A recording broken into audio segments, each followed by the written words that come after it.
Axios says U.S. companies are bracing for spillover from the Israel-Iran cyber war. Why are U.S. companies bracing? What specifically are they bracing? Well, generally speaking, first, there's a lot of connections economically between the U.S. and Israel. But specifically, I would actually go back to the point I was making before. We're very, very tied at the hip when it comes to our defense industrial base. If you look at the fighter jets that Israel's using, those are U.S. fighter jets. The companies that make those parts to support those U.S. fighter jets are overwhelmingly here in the United States. And it's the tip of the iceberg. There's a lot of other weapon systems that fall into that category as well. And so if you want to go after, the manufacturers that actually create the parts that are needed, even just things as mundane as spare parts, to keep those airplanes airborne in Israel, which is really the number one threat to Iran right now, you don't go after Israel. You go after the U.S. companies that are making those parts. Patrick asks, and by the way, Paul, we have viewers that send in questions. This is from Patrick in San Antonio.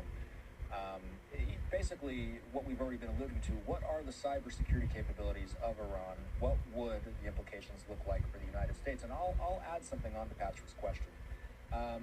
Where is Iran's security capabilities? And I suppose, and maybe you know this, maybe you don't, how do their cyber capabilities in Iran work into the calculus of what type of military activities the IDF is carrying out right now?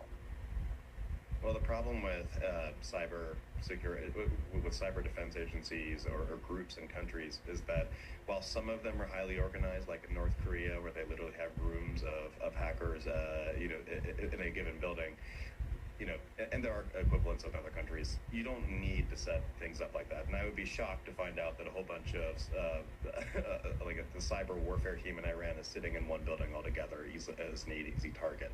That'd be really silly. I mean, you can be highly distributed, and one thing I would caution people about how this plays out is that it's not necessarily going to come from the country of Iran, for a couple of reasons. One is that you can have a cyber, you can have a hacker working for you anywhere in the world. If you're the Iranian government, they don't have to be in the country. And secondly, you don't even have to be associated with Iran. If you're highly politically motivated in this for some reason, and you decide to take Iran's side, which we see a lot of people doing for some reason, you can launch attacks. It's very asymmetrical how this works. And so what are Iran's cyber capabilities? Well, I mean, it's hard to quantify. We know that they put a lot of money and investment into it. I would argue that's nothing compared to what Israel has the ability to do. But again, because of the asymmetric nature of cyber warfare, it's not like you can quantify